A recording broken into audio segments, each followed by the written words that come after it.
If you have been given an eating disorder diagnosis, I'm going to give you some hope that maybe it's not an eating disorder, maybe it's addiction to processed foods, which is not your fault. So we know that the tobacco industry bought Kraft, Nabisco, and General Foods in the mid 1980s, and they brought with them an addiction business model, and all of the obesity, and not all of it, but eating has just been out of control ever since, gradually getting worse. And because it's just so hard to imagine that the tobacco industry got so many people addicted all over again, this time to processed foods instead of cigarettes. I think this diagnosis has been missed. And I'm very happy to offer you today the evidence. I'm a researcher. So I have got studies upon studies upon studies showing the signs of processed food addiction in brain scans of people who have been given the eating disorder label. So if that has happened to you and you actually have processed food addiction, then this opens the door to getting the right recovery and getting among very kind, patient people who can walk you away from this misery of processed foods, particularly processed foods cravings. So that's what we're going to be after today. I'm going to go through these slides rather quickly. They are repetitive, and you're saying to yourself probably, well, why couldn't we just have one or two?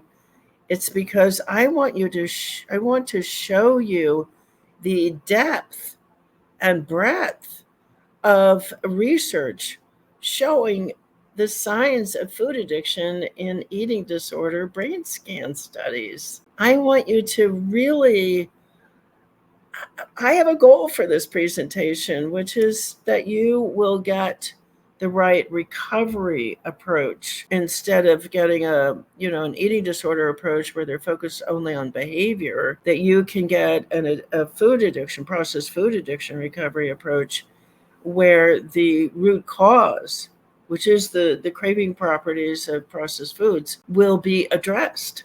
So I'm excited that you're here. So what are we looking for in these studies? And there are a lot of them.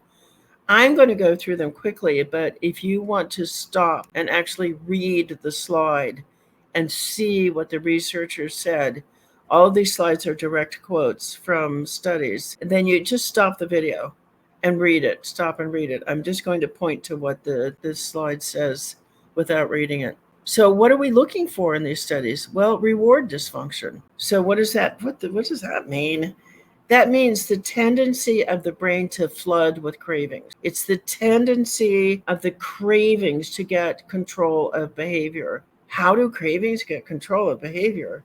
Well, it happens in the midbrain where the dopamine, serotonin, opioid, and cannabinoid pathways release floods of craving neurotransmitters that actually travel across the brain and get to your behavior centers and control your behavior centers.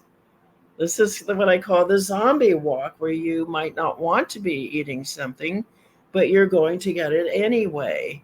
And that's just an indication that so much cravings have been released inside your brain that it's controlling your behavior and not your frontal lobe. So the other thing that we're looking for is the overreaction of reward centers. In other words, the flood. It's not a trickle, it's a flood. And then you have this knowledge, it's well established that this reward sensitivity, which is what it's called, that's a characteristic of addiction. So here we go. Here's our first study. Now, I've given you the citation on each slide. These are strong. It's just incredible. But we have an overlap between binge eating disorder and food addiction, and it is addictive behaviors, loss of control, need to frequently repeat the behavior. Those are signs of addiction, and they are present in binge eating disorder. Processed foods alter reward circuits, and this is found in studies of binge eating disorder, these altered reward circuits. reward circuit alterations and loss of control. So you see that in addiction and you see it in binge eating disorder. It's the hyperactivity of the reward center that leads to the loss of control.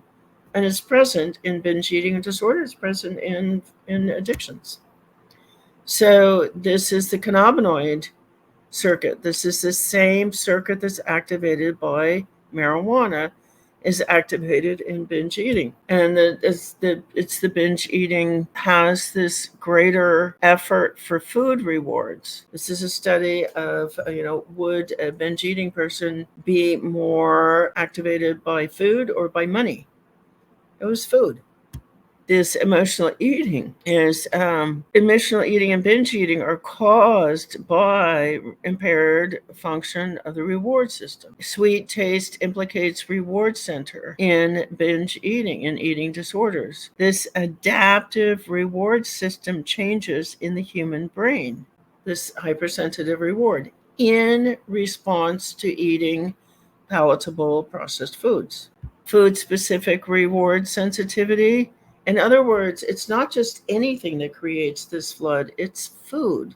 And these three signs of addiction found in eating disorder behavior: increased reward sensitivity. This one I really liked. It was the decreased cognitive control.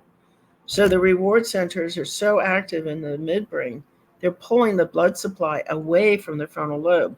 You see this in drug addiction, you see it in food addiction, and they're finding it in these eating disorders. Lots of negative effect, which means feeling negative emotions and stress. Similarities are that these reward sensitivities, these alterations, happen in the same place in the brain in drug and food addiction and eating disorders. So, and then here's two more pathways. The dopamine and the opioid pathways are hyperactive. And that's why eating disorders like food addiction are so hard to put into remission, because so many pathways are hyperactivated. And you have, again, the reward system change in binge eating.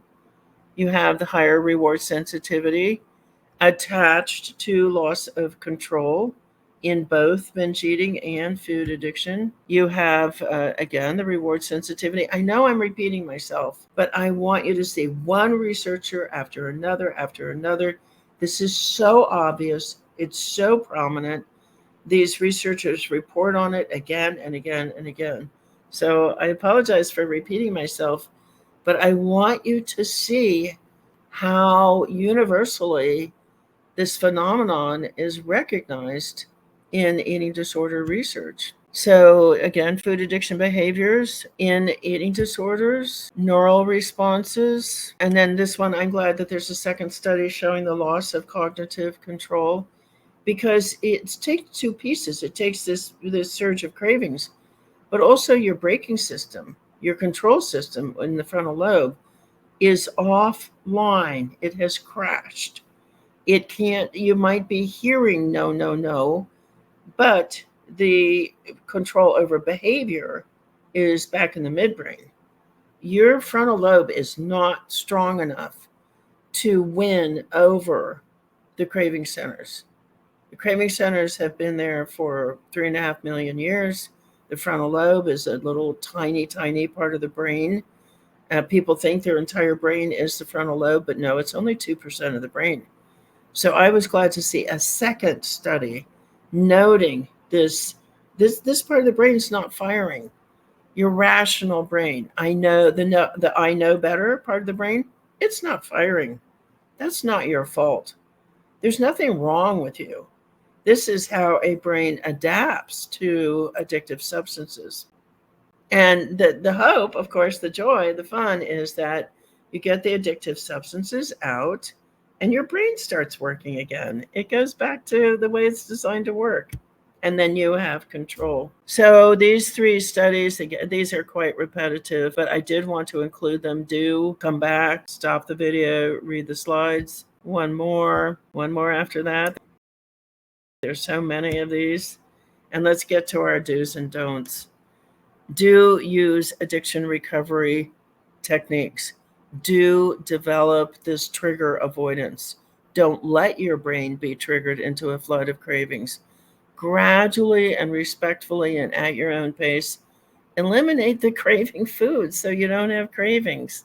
Build the skills to do this and do learn neurosculpting skills so that when you are triggered, your brain goes to a safe place like, no, I know that will cause me pain, instead of a scary place like, let's go eat something that we're going to regret.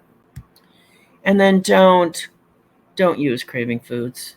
Don't buy into the moderation thing. That's just a trap, and it will keep your craving pathways sensitive. Don't do this by yourself. Get into a group of people who already don't eat processed foods and get the right level of support. So if you have the right level of support, it's easy. If you don't have enough support, it's hard and it doesn't work. Don't blame yourself. Don't give up. And don't let anybody shame you for lapsing. This is a severe addiction. I am so grateful that you joined me today. I'm going to give you some contact information for me, and I would love to hear from you. This is our training website, and if you're interested in this, stop and read this slide. Just thank you. Thank you so much for being here with me today. And do have hope. Somebody may be shaming you, saying, oh, you should be able to eat these foods in moderation.